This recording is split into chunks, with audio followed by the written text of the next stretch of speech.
ಅವರು ವಯಸ್ಸಿಗೆ ತಕ್ಕಾಗಿ ಮಾತಾಡ್ಬೇಕಲ್ಲ. ಚನ್ನಪಟ್ಟಣದಲ್ಲಿ ಏನ್ ಮಾತಾಡಿದ್ರು? ಸಿದ್ದರಾಮಯ್ಯನ ಗರ್ವಭಂಗ ಮಾಡ್ತೇನೆ, ಗರ್ವಭಂಗ ಮಾಡ್ತೇನೆ. ನೀವೆಲ್ಲ ಬಿಡ್ತೀರಾ ನನ್ ಗರ್ವ? ಕೂತ್ಕೊಳ್ರಿ, ಗರ್ವಭಂಗ ಮಾಡಕ್ ಬಿಡ್ತೀರಾ ನೀವು? ಗರ್ವಭಂಗ ಮಾಡಕ್ ಬಿಡ್ತೀರಾ? ಸಿದ್ದರಾಮಯ್ಯನವರಿಗೆ ದುರಂಕಾರ ಬಂದ್ಬಿಟ್ಟಿದೆ. ಏನು ಹಲ್ಲು ಮುರಿ ಕಚ್ಕೊಂಡು ಕಾಂಗ್ರೆಸ್ ಸರ್ಕಾರವನ್ನ ಕಿತ್ತೋಗಿರಿ. ನಾನು ಹೇಳಿದ್ದಲ್ಲ, ಮಿಸ್ಟರ್ ದೇವೇಗೌಡ ಹೇಳಿದ್ದು. ಕಾಂಗ್ರೆಸ್ ಸರ್ಕಾರವನ್ನ ಕಿತ್ತೋಗಿರಿ. ಯಾರೇ ಆಗ್ಲಿ ಕೂಡ ಅವ್ರ ವಯಸ್ಸಿಗೆ ತಕ್ಕ ಮಾತಾಡ್ಬೇಕಲ್ಲ. ಸಿದ್ದರಾಮಯ್ಯನಿಗೆ ಅಹಂ ಬಂದ್ಬಿಟ್ಟಿದೆ. ನಾನು ದೇವೇಗೌಡರಿಂದ ಈ ಮಾತುಗಳನ್ನು ನಿರೀಕ್ಷೆ ಮಾಡಿರಲಿಲ್ಲ. ಅವ್ರ ಮೊಮ್ಮಗನನ್ನ ಗೆಲ್ಸ್ಲಿಕ್ಕೋಸ್ಕರ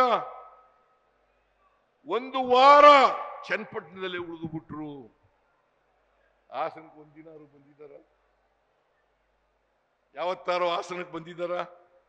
ಏನ್ ದೇವೇಗೌಡ, ಕುಮಾರಸ್ವಾಮಿ, ನಿಖಿಲ್ ಕುಮಾರಸ್ವಾಮಿ ಎಲ್ಲ ಕಣ್ಣೀರು ಹಾಕಿದ್ದೇ. ಇಲ್ಲಿ ಪಾಪ ಹಾಸನ ಜನ ಕಣ್ಣೀರಲ್ಲಿ ಕೈ ತೊಳಿತಾ ಇದ್ದಾರೆ.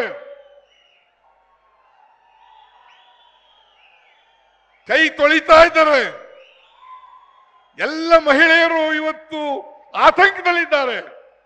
ಇಲ್ಲಿ ಬಂದು ಒಂದಿನ ಕಣ್ಣೀರು ಹಾಕ್ಬೇಕಾಗಿತ್ತಲ್ಲ ಮಿಸ್ಟರ್ ದೇವೇಗೌಡರೇ. ಇಲ್ಲಿ ಬಂದು ಒಂದಿನ ಹಾಕ್ಬೇಕಾಗಿತ್ತಲ್ಲ. ಏನ್ ಕರ್ನಾಟಕಕ್ಕೆ ಅನ್ಯಾಯ ಆಗ್ಲಿಕ್ಕೆ ಬಿಡಲ್ಲ. ಇವತ್ತು ನಬಾರ್ಡ್ ಹೋದ ವರ್ಷ ರೈತರ ಮಗ ಅಂತ ಹೇಳ್ಕತ್ತೀರಿ. ಹೋದ ವರ್ಷ 5,600 ಕೋಟಿ ರೂಪಾಯಿಗಳನ್ನ ನಬಾರ್ಡ್ ರೀಫೈನಾನ್ಸ್ ಮಾಡಿತ್ತು ಕರ್ನಾಟಕದ ರೈತರಿಗೆ. ಈ ವರ್ಷ ಅದು 2,340 ಕೋಟಿ ರೂಪಾಯಿ ಆಗಿದೆ. ಮಣ್ಣಿನ ಮಗ, ರೈತರ ಮಗ ಕುಮಾರಸ್ವಾಮಿ ಕಣ್ಣೀರು ಹಾಕ್ತಾ ಇದ್ದೀರಲ್ಲಪ್ಪ. ಇದು ರೈತರಿಗೋಸ್ಕರ ಕಣ್ಣೀರು ಹಾಕ್ಬೇಕೋ ಬೇಡ? ರೈತರಿಗೋಸ್ಕರ ಕಣ್ಣೀರು ಹಾಕ್ಬೇಕೋ ಬೇಡ? ಒಂದು ದಿನ ಕಣ್ಣೀರು ಹಾಕ್ಲಿಲ್ಲ, ಒಂದಿನ ಕೇಳಲಿಲ್ಲ, ಪಾರ್ಲಿಮೆಂಟ್ ನಲ್ಲಿ ಮಾತಾಡಲಿಲ್ಲ. ನಾನು ಬಿಜೆಪಿ ಎಂಪಿಗಳಿಗೆ ಕೇಳ್ತೀನಿ, ಬಿಜೆಪಿ ಎಂಪಿಗಳೇ, ನೀವು ಕೋಲ ಬಸವನಂತೆ ತಲೆ ಅಳ್ಳಾಡ್ಸೋದು ಬಿಟ್ಟುಬಿಡಿ. ಇನ್ನು ಮೇಲೆ ಕರ್ನಾಟಕಕ್ಕೆ ಅನ್ಯಾಯ ಆದಾಗ, ಅನ್ಯಾಯ ಆಗ್ತಾ ಇದೆ ಬಿಜೆಪಿ ಸರ್ಕಾರದಿಂದ ಅಂತೇಳಿ ಎದ್ದು ನಿಲ್ತಕ್ಕಂಥ ಕೆಲಸವನ್ನ ನೀವು ಮಾಡಬೇಕಾಗ್ತದೆ. ಕರ್ನಾಟಕದ ಪರವಾಗಿ ಮಾಡಬೇಕಾಗ್ತದೆ. ನೀವು ಮಾಡಲಿಲ್ಲ ಅಂತಂದ್ರೆ ಕರ್ನಾಟಕಕ್ಕೆ ಅನ್ಯಾಯ ಆಗ್ತದೆ. ಇವತ್ತು 58% ಕಳೆದ ವರ್ಷಕ್ಕೆ ಹೋಲಿಕೆ ಮಾಡಿದ್ರೆ ಈ ವರ್ಷ ನಬಾರ್ಡ್ನಿಂದ ನಾವು ಬರ್ತಕ್ಕಂಥ ಹಣ 58% ಕಡಿಮೆ ಆಯಿತು. 58% ಕಡಿಮೆ ಆಯಿತು. 4.5% ನಬಾರ್ಡ್ ಕೊಡ್ತದೆ. ನಾವು ರೈತರಿಗೆ 5 ಲಕ್ಷದವರೆಗೆ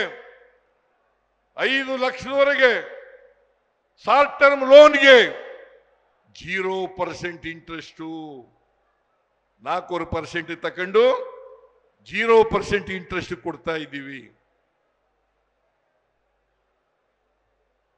5 ರಿಂದ 15 ಲಕ್ಷದವರೆಗೆ, 5 ರಿಂದ 15 ಲಕ್ಷದವರೆಗೆ ಕೇವಲ 3% ಬಡ್ಡಿಯನ್ನು ವಸೂಲು ಮಾಡ್ತಾ ಇದ್ದೀವಿ.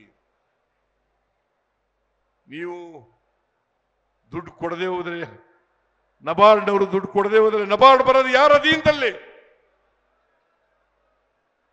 ಕೇಂದ್ರ ಸರ್ಕಾರದ ಹಣಕಾಸಿನ ಮಂತ್ರಿ ನಿರ್ಮಲಾ ಸೀತಾರಾಮನ್. ನಾನು ಹೋಗಿ ಅವರನ್ನು ಭೇಟಿ ಮಾಡಿದೆ.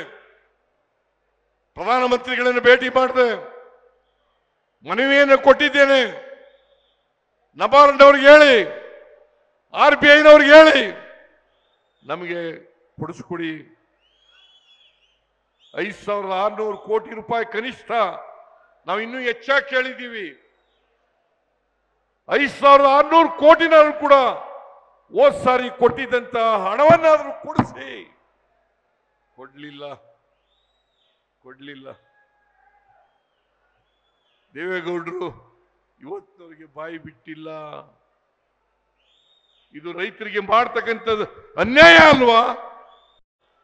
ರೈತರಿಗೆ ಮಾಡ್ತಕ್ಕಂಥದ್ದು ಇದನ್ನ ಕೇಳಿದ್ರೆ ನಾವು ಭಾರತೀಯ ಜನತಾ ಪಕ್ಷಕ್ಕೆ ಅಟ್ಯಾಕ್ ಮಾಡ್ತೀವಿ, JDSಗೆ ಅಟ್ಯಾಕ್ ಮಾಡ್ತೀವಿ. ಸಿದ್ದರಾಮಯ್ಯ ವಿನಾಕಾರಣ ಬಿಜೆಪಿಗೆ JDSಗೆ ಟೀಕೆ ಮಾಡ್ತಾರೆ. ಇದು ಟೀಕೆ ಅಲ್ಲ. ನಮ್ಮ ಕರ್ನಾಟಕಕ್ಕೆ ಆಗ್ತಕ್ಕಂಥ ಅನ್ಯಾಯವನ್ನ ಸರಿಪಡಿಸಿ ನಮ್ಮ ಲೋಕಸಭಾ ಸದಸ್ಯರಿಗೂ ಕೂಡ ಹೇಳ್ತೀನಿ, ಬಿಜೆಪಿ ಲೋಕಸಭಾ ಸದಸ್ಯರಿಗೂ ಹೇಳ್ತೀನಿ, JDS ಲೋಕಸಭಾ ಸದಸ್ಯರಿಗೂ ಹೇಳ್ತೀನಿ, ನೀವೆಲ್ಲರೂ ಸೇರಿ ಕರ್ನಾಟಕಕ್ಕೆ ಆಗಿರ್ತಕ್ಕಂಥ ಅನ್ಯಾಯವನ್ನ ಸರಿಪಡಿಸಿ.